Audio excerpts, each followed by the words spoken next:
नमस्कार दोस्तों, स्वागत है आपका अपने YouTube चैनल एसएससी प्राइम में। हम पिछले वीडियो में 15 नवंबर शिफ्ट के टॉप 10 क्वेश्चंस डिस्कस कर चुके हैं और उसी ऑर्डर में हम इस वीडियो में देखेंगे 16 नवंबर के कुछ क्वेश्चंस। जो 15 नवंबर में नंबर ऑफ क्वेश्चंस 10 थे, वो इस शिफ्ट में वो रह गए हैं ओनली 5। 15 नवंबर में हम लोग डिस्कस किए थे नंबर ऑफ क्वेश्चंस 10 और 16 नवंबर में वो घट के रह गए हैं ओनली 5। क्योंकि मेरा मानना है कि 15 और 16 नवंबर जो शिफ्ट थी वो एक दूसरे की 95% रेप्लिका थी। खाली वैल्यू चेंज की गई थी, सेम पेपर था। और 18 नवंबर का थोड़ा सा डिफरेंट था इन दोनों शिफ्ट से। वीडियो शुरू करने से पहले एक छोटी सी रिक्वेस्ट रहेगी, अगर आप चैनल पर नए हैं तो चैनल को सब्सक्राइब कर दीजिएगा। वीडियो अच्छे लगे तो लाइक कर दीजिएगा, कुछ डाउट रह जाए तो कमेंट कर दीजिएगा और आप हमें यहाँ भी फॉलो कर सकते हैं। तो चलिए शुरू करते हैं क्वेश्चन नंबर 1 से। क्वेश्चन नंबर 1 हमें दिया हुआ है कि कोई एक ट्राइंगल है एबीसी। तो हम लोगों का सबसे पहले काम होगा एक ट्राइंगल ड्रॉ करने का। चलो फटाफट ट्राइंगल ड्रॉ कर लेते हैं। ये आ गया हमारा ट्राइंगल एबीसी। उसमें कह रहा है कि डी और ई दो पॉइंट बीसी पर इस प्रकार है कि एडी इक्वल है एई के। तो चलिए एई ड्रॉ कर लेते हैं बिना किसी देरी के। ये आ गया हमारा एडी और ये आ गया एई। क्वेश्चन के अकॉर्डिंग कह रहा है कि ये दोनों इक्वल है, ये दोनों हो गई इक्वल। और एक चीज और कह रहा है कि angle B A D equal है ई ए सी के। ये एंगल इक्वल है इस एंगल के। इसके बाद बोल रहा है कि ए बी है 3x+1 और बी डी है 9 सेंटीमीटर। ये आ गया 9। इसके बाद कह रहा है कि ए सी है 34 सेंटीमीटर और ई सी है y+1 सेंटीमीटर। तो दोस्तों इसके बाद उसने पूछा है हमें, जो वैल्यूज पूछी है वो है x+y की कितना इसका सम होगा। तो इसके लिए देखिए, इस क्वेश्चन में हम लोग शुरुआत कर सकते हैं इस ट्राइंगल से। इस ट्राइंगल में अगर दोनों साइड इक्वल है तो जैसा हम जानते हैं कि ये जो एंगल है, अगर ये अल्फा है तो ये भी अल्फा होगा। ये तो बहुत बेसिक प्रॉपर्टी है ट्राइंगल की कि अगर दो साइड अगर बराबर है तो बेस पर बनने वाले एंगल भी सेम होंगे। और लेट्स से ये तो क्वेश्चन में दिया है कि ये इक्वल है दोनों एंगल, तो ये अगर बीटा है तो ये भी बीटा होगा। अब आप मुझे बताइए कि ये एंगल मुझे नहीं पता ये कितना है। अगर इसको मैं थीटा 1 मान लेता हूँ और इसको हम थीटा 2 मान लेते हैं। देखो, ये हमारा मेन फोकस इस क्वेश्चन में क्या होना चाहिए कि देखिए एक्स इस ट्राइंगल की कोई एक साइड है, जो एक्स वेरिएबल है वो इस ट्राइंगल की कुछ एक साइड है। और एक जो वाई वेरिएबल है वो ये जो ट्राइंगल है ए ई सी इसकी एक साइड है। तो हम इन दोनों में कोई एक रिलेशन अगर हमको फाउंड हो जाता है तो हम लोग कुछ कंपेयर करके एक्स और वाई की वैल्यू तभी निकाल पाएंगे ना। बाकी तो कैसे निकलेगी। तो इसलिए हम एक बार ये एंगल और देख लेते कि ये एंगल कितना आएगा। तो आप मुझे बताइए कि आप ये वाली प्रॉपर्टी भी आई होप आपको पता होगी कि किसी ट्राइंगल का एक्सटीरियर जो एंगल होता है, लेट्स से कि ये अगर थीटा है और ये इसके इंटीरियर जो एंगल है ये अल्फा है और ये है बीटा। जो थीटा की वैल्यू होती है वो क्या होती है, अल्फा प्लस बीटा, यही होती है ना। तो जैसे अगर ये अल्फा है तो ये अल्फा किसके बराबर होगा, थीटा 1 प्लस बीटा के।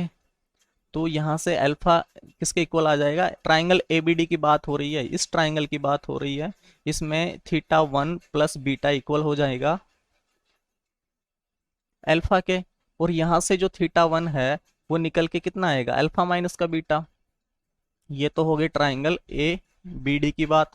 ऐसे ट्राइंगल एईसी की देख लेते हैं। एईसी में क्या होगा, एईसी में भी अगर ये अल्फा है तो ये किसके इक्वल हो जाएगा, थीटा 2 प्लस बीटा के। और यहाँ से थीटा 2 भी सेम वैल्यू देगा, अल्फा माइनस का बीटा। तो इन दोनों इक्वेशन से हम क्या बोल सकते हैं कि थीटा 1 इक्वल है थीटा 2 के। मतलब जो एंगल ये होगा वही ये होगा। तो इसको मैं कर देता हूँ थोड़ा सा साइड में। और तो ये हो गया साइड में। अब हम लोग कह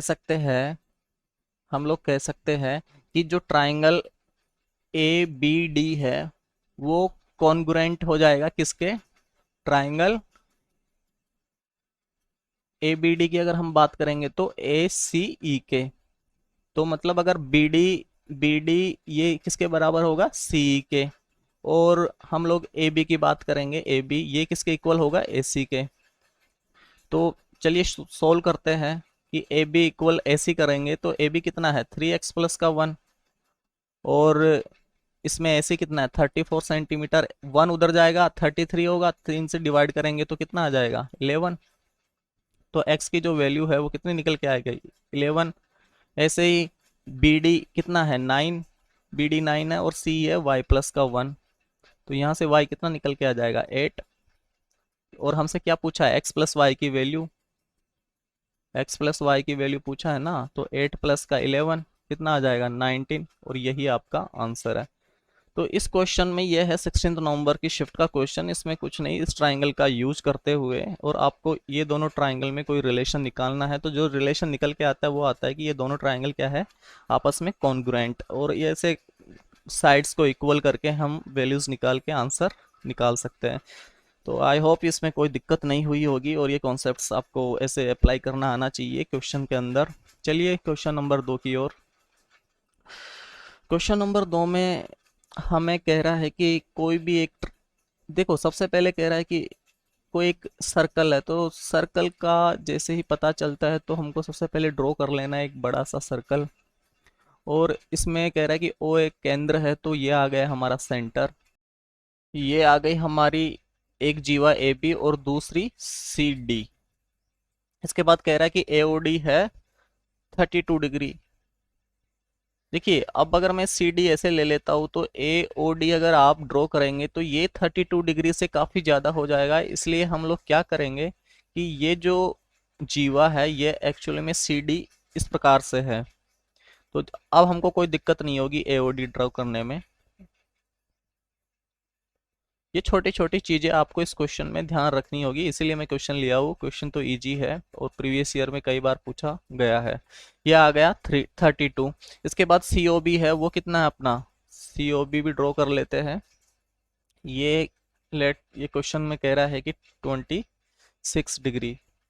इसके बाद इसने जो पूछा है ना, वो पूछा है ये पी पॉइंट पे इंटरसेक्ट करती है, तो एपीडी की क्या वैल्यू होगी। आप मुझे ये बताइए कि अगर ये 32 है, अब देखिए आपको ये थोड़ा सा दिख रहा होगा कि ये जो, अगर ये भी तो एक जीवा है, अगर ये जीवा सेंटर पे 32 बना रही है तो ये इसके सरकमफेरेंस पे कितना बनाएगी।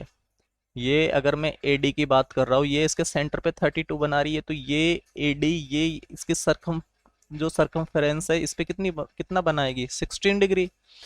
सिमिलरली अगर ये 26 यहाँ पे बना रही है तो ये यहाँ पे कितनी बनाएगी, 13 डिग्री।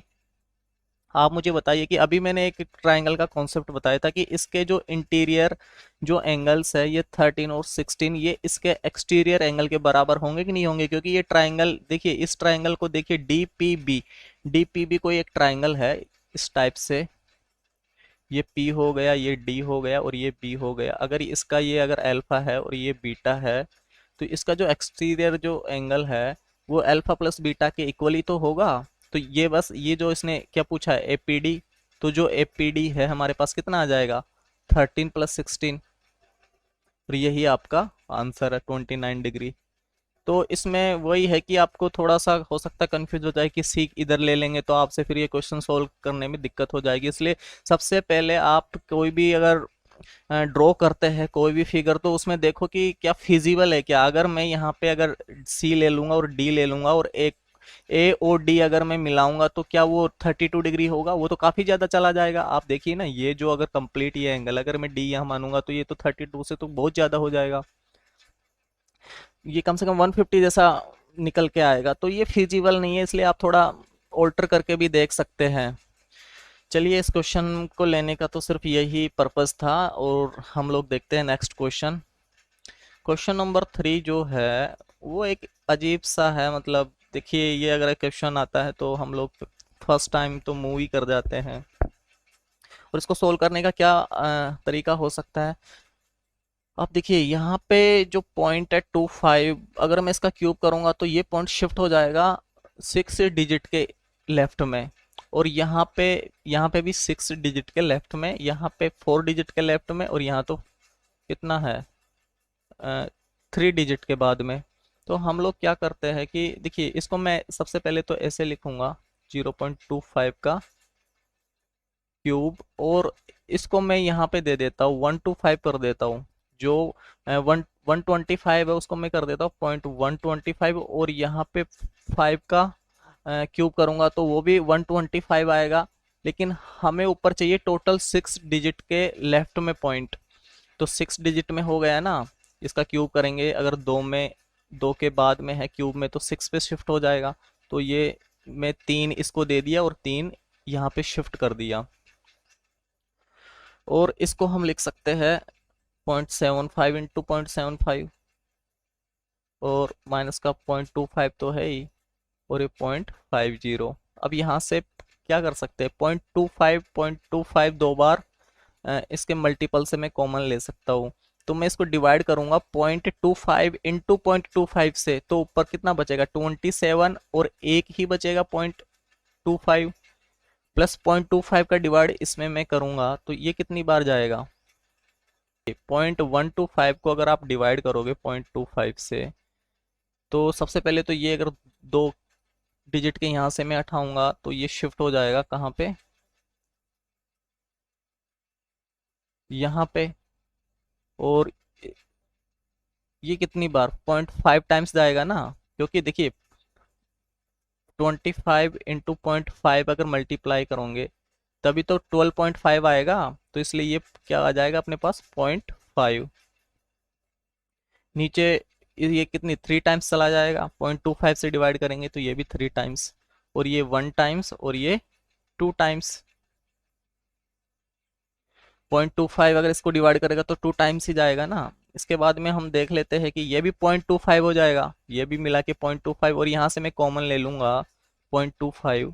तो ये अंदर क्या बचेगा 27, यहाँ से +1, और ये 9 था और ये 2 था। तो ये क्या निकल के आया हमारे पास 0.25 इंटू 28, और नीचे है 7, ये इससे कितनी 4 टाइम्स, और 0.25 इंटू 4 करोगे तो क्या आएगा 1। यही आपका आंसर है। तो इसमें वही है कि हमको थोड़ा देखना पड़ता है कि क्या चीज़ हम कॉमन लेके इसको मतलब जल्दी से जल्दी सोल्व कर सकते हैं। बाकी पॉइंट में तो मैं शिफ्ट करने का जो है आपको मैं 15th नंबर वाला एक जो क्वेश्चन था उसमें भी मैं बता चुका हूँ। तो आई होप ये क्वेश्चन आपको समझ में आ गया होगा। चलते क्वेश्चन नंबर 4 की ओर। तो क्वेश्चन नंबर 4 है हमारे पास, एक अलजेब्रा का क्वेश्चन है। चलिए देखते हैं क्या बोल रहा है। इसने देखो सबसे पहले x प्लस वाई का क्यूब इधर दिया है, और इसने 8 बाहर रखा है। तो मैं इसको क्या करता हूँ कि अंदर ले लेता हूँ, अंदर जाएगा तो 2 जाएगा, क्योंकि बाहर आया है तो क्यूब हो क्या आया है ना, क्यूब इसके होल क्यूब में आ जाएगा। तो ये 2 से अगर मल्टीप्लाई होगा तो ये आ जाएगा। इसके बाद इसने दे रखा है ये 3x प्लस ए वाई, और इसके बगल में दे रखा है 3x² प्लस का bxy, और प्लस cy²। अब आप मुझे बताइए कि ये अगर a है, मैं इसको a मान लेता हूँ और इसको मैं b मान लेता हूँ, तो हमारे पास जो फॉर्मूला क्या होता है a³ प्लस b³ का, ये शुरू में तो आएगा a प्लस बी, उसके बाद कैसे चलेगा a² माइनस का ab प्लस का b²। अब ध्यान देने वाली बात है कि हमारे पास जो a है वो क्या है x प्लस वाई, और b है 2x माइनस का 2y। तो a प्लस बी अगर मैं करूंगा तो x और 2x मिलके कितना हो जाएगा 3x, और y और -2y ऐड होके सिर्फ माइनस का एक y बच जाएगा हमारे पास। इसके बाद a² करूंगा तो a² में ये निकल के आएगा x² प्लस का y² प्लस 2xy। ऐसे ही माइनस में ए बी, मतलब इन दोनों को मैं अगर मल्टीप्लाई करूंगा x प्लस वाई और 2x माइनस का 2y, और लास्ट में क्या कह रहा है बी स्क्वायर का क्या मीन है 2x माइनस का 2y का होल स्क्वायर, यही है ना। इसको सोल्व करने का क्या तरीका है 3x माइनस का y, फाइनली क्या निकल के आएगा देखिए ये x इस x से 2x से मल्टीप्लाई होगा तो माइनस का 2x² x² प्लस का y², ये तो ऐसे की ऐसे रहेगा, ये निकल के आएगा माइनस का 2x², और अंदर ये माइनस का इस माइनस से प्लस होके प्लस का 2xy, वापस से माइनस का y इससे माइनस का 2xy, और ये माइनस का y उससे माइनस से प्लस होके 2y स्क्वायर, और एक इसका होल स्क्वायर आ जाएगा 4x स्क्वायर प्लस का 4y स्क्वायर, और माइनस का 2 4 और 8xy। देखते हैं क्या क्या कैंसिल आउट होता है। ये इससे कैंसिल आउट हो गया। देखिए एक्स स्क्वायर कितना है 1, ये माइनस का 2 मतलब माइनस का 1, और ये तो ये बच जाएगा हमारे पास 3x स्क्वायर प्लस का 3x स्क्वायर। वाई स्क्वायर कितना है 1 2 3 और 4 7, तो 7y स्क्वायर हो गया। और माइनस का 8xy यहाँ पे है, और 2 यहाँ पे है, तो माइनस का 6xy। अब हम लोग कंपेयर करेंगे जो क्वेश्चन में दिया गया है। क्वेश्चन में हमको क्या दिया गया था? क्वेश्चन में हमको दिया गया था ये 3x स्क्वायर bxy और cy स्क्वायर। तो यहाँ पे 3x स्क्वायर है, ये तो ऐसे की ऐसे है। वाई स्क्वायर का कोफिशिएंट क्या है 7, तो ये हमारी जो वैल्यू है ये किसकी निकल के आएगी c की, जैसे यहाँ पे है। और एक्स वाई का कोफिशिएंट क्या है b, तो एक्स वाई का जो कोफिशिएंट है वो क्या है, यहाँ पे देखिए प्लस है और यहाँ पे माइनस है, तो इसका मतलब b की जो वैल्यू निकल के कितनी आएगी माइनस का 6। c की प्लस का 7 है ही, और यहाँ पे ए वाई का कोफिशिएंट ए है, तो ए की जो वैल्यू निकल के आएगी वो क्या निकल के आएगी माइनस का 1। और हमसे ये क्या पूछा है, ये पूछा ए प्लस बी प्लस सी। तो ए प्लस बी प्लस सी अगर हमें करना है तो क्या होगा, माइनस का 1 माइनस का 6 और प्लस का 7, तो ये क्या 0 निकल के आया, और यही आपका आंसर है। तो ये थोड़ा मतलब अजीब सा क्वेश्चन था, इसमें हम वैल्यू पुटिंग भी नहीं कर पा रहे थे, क्योंकि यहाँ पे a जो है ना इसके मल्टीप्लाई में ही a, अगर ये कहीं यहाँ होता तो हो सकता है हम वैल्यू पुटिंग भी कर देते, क्योंकि a इसके मल्टीप्लाई में आ जाएगा ना, a समथिंग b प्लस सी ऐसे कुछ निकल के आएगा। और ये हमको पूछा है a प्लस बी प्लस सी, तो हम लोग इसको एलिमिनेट नहीं कर पा रहे थे। तो दोस्तों इसमें यही है कि इसको आप अंदर ले जाना एक बार, और उसके बाद में ए और बी कंसिडर करके वही अपना ए क्यू प्लस बी क्यू वाले फॉर्मूले को एक्सपेंड करके, और हम लोग इस तरीके से निकाल सकते हैं। चलते हैं हमारा एक आज का लास्ट क्वेश्चन की तरफ। देखिए ये क्वेश्चन मैं 15 नवंबर वाली शिफ्ट में भी करा चुका था, लेकिन मैं फिर से इसको ले रहा हूँ। तो इसको क्या करना है कि जब मैंने बताया था कि 1/7 9 डिवाइड बाई 29, और 1 में यहाँ पे समथिंग, इसको कंपेयर करना होता है। तो 29 जो डिवाइड करेगा 79 को कितनी बार करेगा 2 टाइम्स, ये बच जाएगा 58 1 और 21। फिर 21 डिवाइड करेगा 29 को कितनी बार, एक बार, यहाँ से निकल के आएगा 8, और ये इसको करेगा 21 को। तो जो ये वैल्यू निकल के आएगी वो हमारी किसकी हो जाएगी x की, और ये वैल्यू निकल के आएगी वो किसकी हो जाएगी y की। लेकिन यहाँ पे देखिए, यहाँ पे हमको जो दिया है ना वो क्या दिया है 2/z प्लस 1/4, 1/4। और इसको मैं ऐसे भी लिख सकता हूँ z प्लस का 1/4 डिवाइड बाई 2। और ये किसके बराबर होगा, जो सब चीजें अगर 1 में चल रही थी, तो ये जो है ये चीज ये किसके बराबर होगा 21/8 के, 21 21/8 के ही तो बराबर होगा। तो इसको हम सोल्व करते हैं। देखो इसको मैं थोड़ा कर देता हूँ साइड में।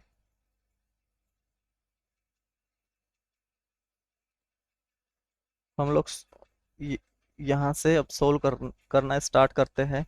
ये है 21/8, और ये इक्वल हो जाएगा जेड प्लस 1/4 अपॉन 2 के, ये इससे कितनी 4 टाइम्स, और ये बाहर निकल के आएगा 4z plus 1/4 into 4 equal to 21। ये तो इससे चला ही जाएगा, 1 उधर जाएगा, ये 20 हो जाएगा, और z हमारे पास क्या निकल के आएगा 5। और ये हमसे क्या पूछा है 2x,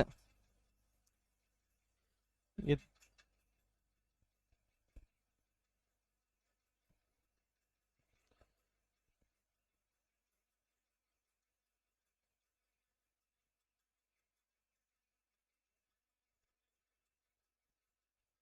ठीक है। ये हमसे पूछा है 2x प्लस 3y माइनस का z। ये 2x, x कितना है हमारे पास, वहां से 2 प्लस 3, y कितना है 1, और माइनस का जेड कितना निकल के आया 5, तो ये कितना हो गया 4 + 3 माइनस का 5, और ये हमें देगा 2। यही आपका आंसर है।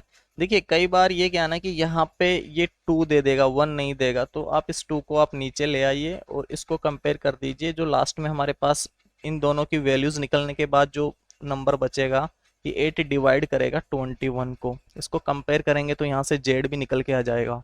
ये आपको ध्यान देना है कि यहाँ पे 1 है या नहीं है। अगर 1 नहीं है तो आपको नीचे लाना पड़ेगा। इस क्वेश्चन को मैं इसलिए लिया हूँ। तो दोस्तों यही 5 वो क्वेश्चन थे जो मुझे थोड़े डिफरेंट लगे। कॉन्सेप्ट सारे प्रीवियस ईयर ही है, और मेरा आपसे सजेशन रहेगा जितने भी एस्पिरेंट प्रिपरेशन कर रहे हैं, आने वाले कुछ टाइम में एग्जाम्स होने वाले हैं, आपको कुछ नहीं करना है। अगर आपका सिलेक्शन प्रीवियस ईयर क्वेश्चन पे कमांड होने के बाद नहीं हो रहा ना, तो आप यकीन मानिए कोई भी बुक आपको सिलेक्शन नहीं दिला सकती। आप मुझे बताइए, आप खुद सोचिए कि कोई मार्केट में ऐसा बुक है जिसको करने के बाद आपका सिलेक्शन हो जाइए, तो प्लीज मुझे भी बताइएगा। अगर कोई सिलेक्शन दिला सकता है तो वो प्रीवियस ईयर ही क्वेश्चन ही दिला सकते हैं, बशर्ते आपका कमांड उन पे होना चाहिए। ऐसा नहीं कि आपको प्रीवियस ईयर क्वेश्चंस में ही अगर आप स्ट्रगल कर रहे हो, आपको क्लिक नहीं हो रहे कॉन्सेप्ट्स, तो फिर आप बहुत बिहाइंड हो जाएंगे। तो सबसे पहले आपका प्राइम जो फोकस है वो प्रीवियस ईयर क्वेश्चंस पर रहना चाहिए।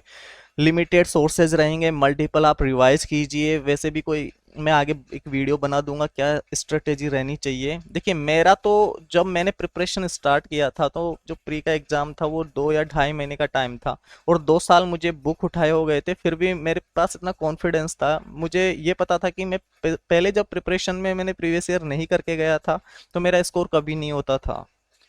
और जब मैंने प्रीवियस ईयर स्टार्ट किया ना, तो सिर्फ मैंने प्रीवियस ईयर क्वेश्चन ही किए और काफ़ी अच्छा स्कोर आया। और बिलीव मी, आप भी करके देखिए, आपका स्कोर नहीं आए तो कहना।